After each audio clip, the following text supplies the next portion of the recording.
In this video, you will learn how to find the area of a circle.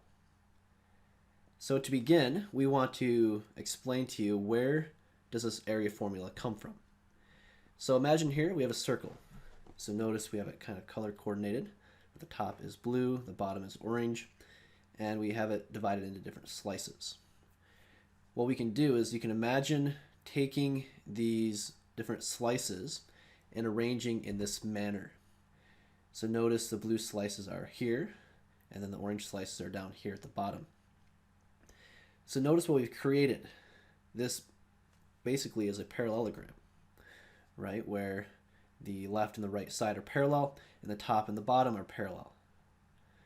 So our formula comes from the parallelogram formula, which is base times height. So here, though, we need to figure out what is the base and what is the height.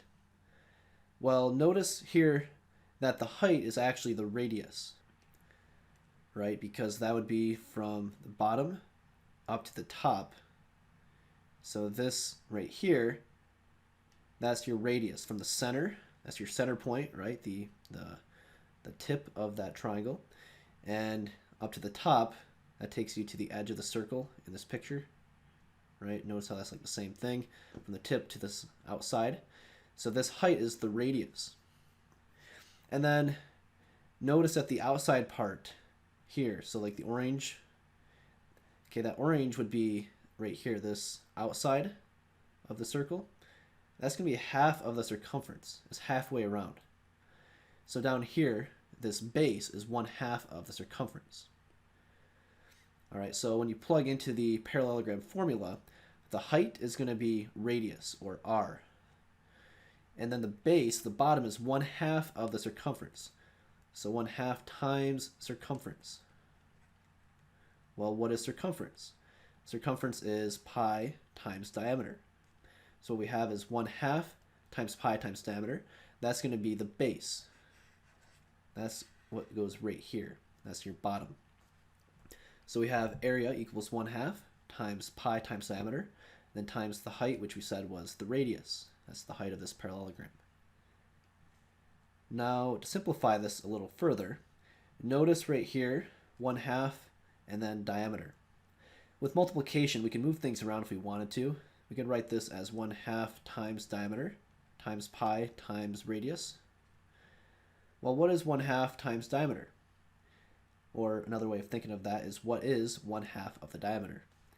Well, diameter is all the way across the circle, right? Well, half of that would be halfway across the circle, from the center to an endpoint on the circle. Well, that line, that segment, is going to be the radius. So half the diameter is the radius. So what we have really is the area is equal to radius times pi times radius. Or we can move things around, put the pi first, pi times radius, and if you have radius times radius, we can simplify that mathematically and write that as radius squared. So the area formula is area equals pi times radius squared. And many times we don't write the time sign connecting them, we just write it as pi r squared, realizing that the multiplication is assumed when you write the pi in front of the r squared. So that's where your formula comes from. So this is your formula you need to find the area of any circle. We do pi and then times that by the radius squared. So let's try a couple examples where we have to find the area of given circles. So here we are given this circle and we are told to find the area. Well, area again is pi times radius squared. Just make sure you're plugging in the correct number for radius. So here, from the center to this outside point, this is the radius. So we do have the correct number. That's going to be 6. So we do pi times 6 squared. Well, 6 squared is 6 times 6, or 36. So we have pi times 36, or you can write that mathematically as 36 times pi, or 36 pi. That's all the same thing. Now, sometimes you leave it like this, but typically in real life, you're going to want to actually multiply and get your actual number answer. So remember that pi is 3.14 approximately. So we have 36 times 3.14, And if you multiply that correctly, you're going to get a rounded answer of 113. And then the units are going to be centimeters squared. So it's square units because we're dealing with area. Area is a two-dimensional measurement, and so we have centimeters to the second power. Let's try another example. Example 2. Here we are given the radius to be 10. So to find the area, we do pi times radius squared. So we have pi times 10 squared because the radius is 10. Well, 10 squared is 100, so we have pi times 100, or 100 times pi, same thing, or you can write that as 100 pi. So we could leave it like this many times, but in real life you're going to want to multiply it out. So we do 100 times 3.14, and when you multiply that together, you're going to move the decimal point over 2 places to get 314. So the answer is the area is 314 meters squared because the units are meters, and it's squared because we're dealing with area. Let's try a couple more. So here we're given the diameter to be 8 centimeters, and again we're trying to find the area.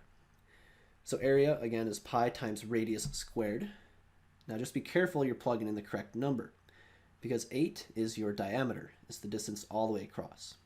The radius is halfway across. So from here to the outside, that's going to be 4 centimeters. So your radius is actually 4. So we now have pi times 4 squared. 4 squared is 16. So we have pi times 16, or 16 times pi, or 16 pi. And you can multiply this out, and we get 16 times 3.14. And when you multiply, you're going to get a rounded answer of 50. So the approximate answer is 50 centimeters squared. Here's another example, example 4. And we are trying to find the area again of this circle. So to find the area, we do pi times radius squared. And remember that radius is halfway across the circle. It's from the center to any point on the circle. So if the entire length is 6, then the radius would be half of that, which is 3. So the radius is 3 feet. So in place of r for radius, we plug in a 3. So we have pi times 3 squared. 3 squared is 3 times 3, or 9. So we have pi times 9, or 9 times pi, or 9 pi, same thing. And then we can multiply 9 times pi. So pi is approximately 3.14. So we do 9 times 3.14 to get a rounded answer of 28.3 feet squared. So that's how you find the area of a circle. And the last 2 slides we're going to show you is some review of finding the circumference. So make sure you don't confuse the area formula with circumference formula. So now you have 2 formulas to remember, so make sure you keep them separate in your mind. So the area is pi times radius squared. Now the circumference, remember, is pi times diameter. So let's finish with a little review. Pi times diameter, and you're given this circle. So to find the circumference, or the distance around the circle, you do pi times diameter, which the diameter is all the way across, which is 8. So we have pi times 8, or 8 pi, same thing. So you do 8 times 3.14, and that gives you approximately 25.1 centimeters. And by the way, notice for circumference, the units are just regular units. It's not squared because circumference is a distance. It is a one-dimensional measurement. So we just have one dimension as opposed to area, which is two-dimensional. So this would just be centimeters to the first power, or just regular centimeters. Let's do one more review example. And in this picture, you are given the radius, which is halfway across, to be 10. And we're told to find the circumference. So for this one, we would do, again, our formula. Circumference equals pi times diameter. Just be careful you're plugging in the correct number. Diameter is all the way across. So if halfway across is 10, all the way across would be 20. So diameter, or d, would be 20. So we do pi times 20, or 20 pi, same thing.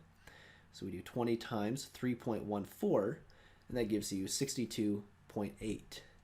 And again, the units would be meters, just regular, not to the second power, because circumference is a one-dimensional measurement. So in this video, we learned how to find the area of a circle, and we reviewed on how to find the circumference. And that concludes our lesson for today. We will see you next time.